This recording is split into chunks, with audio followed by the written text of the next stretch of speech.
Magandang araw mga kabady. Ako nga pala ang inyong kuya, Repo Cosinero. Ngayong araw na to, hindi tayo reprocessor, hindi rin tayo kusinero.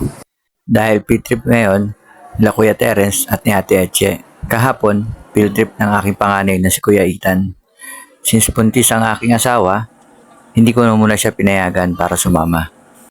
First time ng dalawa makasama sa ganitong klaseng event sa school, kaya baka sa kanilang dalawa ang pagiging excited. 4:30 AM nga ang aming call time, pero 3 oras lang halos ang tulog namin dahil alas 12 pa, gising pa ang mga bata. At syempre, gigising ka na maaga para mag-prepare. Ayan nga si Ate Eche, ang daming energy.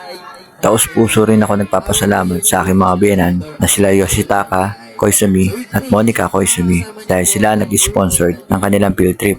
Kaya muli po, maraming salamat po at ingat po kayo lagi dyan. Maliwanag na nga nang una namin marating ang aming unang destinasyon. Kaya yung dalawa, nanood muna para malibang sa biyahe. Bread factory ng Gardenia ang una namin pinuntahan sa Binyan. At ito naman si Kuya Eren, dumiretso kaagad sa CR dahil naiihi na raw siya. After ng picture taking, pinapasok kami sa loob. Since bawal ang cellphone at anumang pagkuha ng larawan o video, so sa labas na lang kami nakapag-picture taking ulit. Baka sa dalawa, ang saya at pagkamangha dahil nakita nila kung paano ginagawa ang tinapay sa high-tech na paraan. So proceed na kami sa aming ikalawang destinasyon. Eto, KO, si Ate Eche. Habang si Kuya Terence naman, busy pa rin sa panonood ng kanyang cellphone. Narating na namin ang aming second destination, ang MMDA Park Children Road Safety Park, Manila, kung saan tinuruan sila ng mga basic traffic rules. Sulapag daw sa batas, kayo po ay maglalakad sa hindi tamang lakaran. Ano ang tawag doon? Sa tamang lakaran, right place while you walk.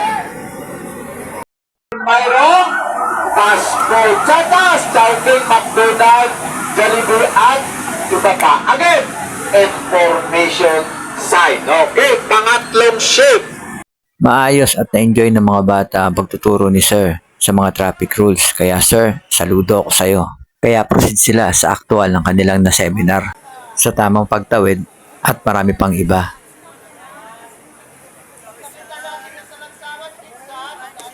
Gaya na lang na paggamit ng footbridge, pagtawid sa mga release ng tren at paggamit ng mga underpassway at marami pang iba. Pagkatapos, proceed na kami ulit sa aming bus para sa aming third destination, Luneta Park, Manila.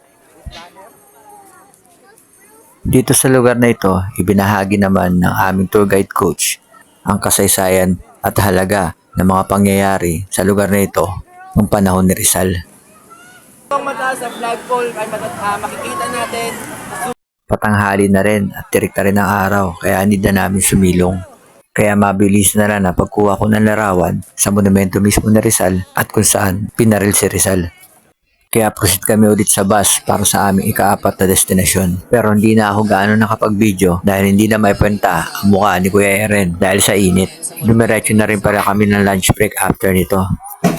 Eto nga at narating na namin ang aming 5th destination, ang Star City. Tuwan-tuwa ang mga bata.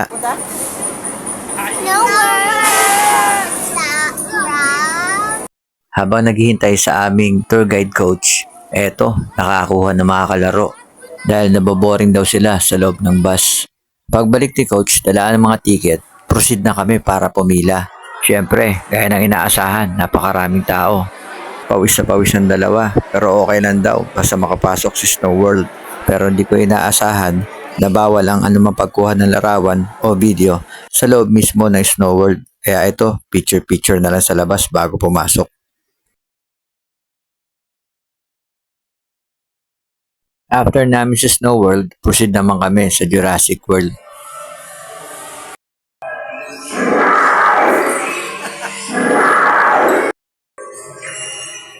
Ha?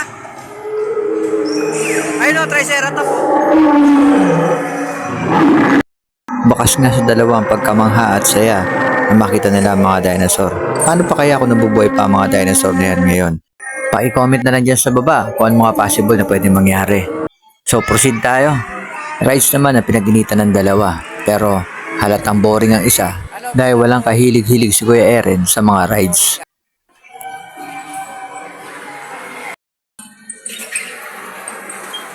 boss, ayun yung mga vlog, boss. Wala ba? Hindi ko. Nakasings pa kayo, ha? Hindi na nga rin sumama si Kuya Eren sa pagdadrive ng bump car. Mauupo na lang daw siya sa santabi at magkukuha ng picture. Talaga naman, Kuya. Eto, tuwan-tuwa si Kuya Eren na makita ang mga planets dahil talagang hilig niya ang astronomy or pag-aaral pagdating sa mga planeta at outer space. Andito nga pala kami sa isang digital sounds presentation. Pasensya na, nakalimutan ko kung anong pangalan ng lugar na to. Since taking picture and photos sa loob ay bawal na naman, so sa labas na naman kami ulit nag-picture-picture. Nagaya na naman ng ride si Ate Eche. Siyempre, yung isa, hindi na naman maipinta ang muka.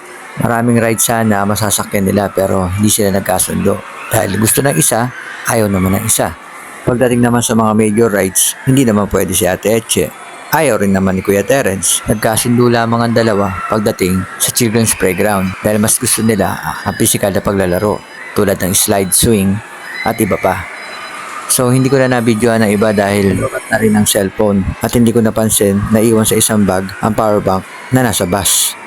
Marami man akong video or photos na hindi nakunan dahil nalobat ang cellphone pero ika nga ni Kuya Terence at ni Ate Eche, this is one of the best day of our life, Papa. Thank you, Mommy and Daddy Y. Yan ang wika nila habang palabas kami sa park. Pero halata mo kay Ate Eche ang pagod. Proceed na kami sa bus para maganda pa uwi.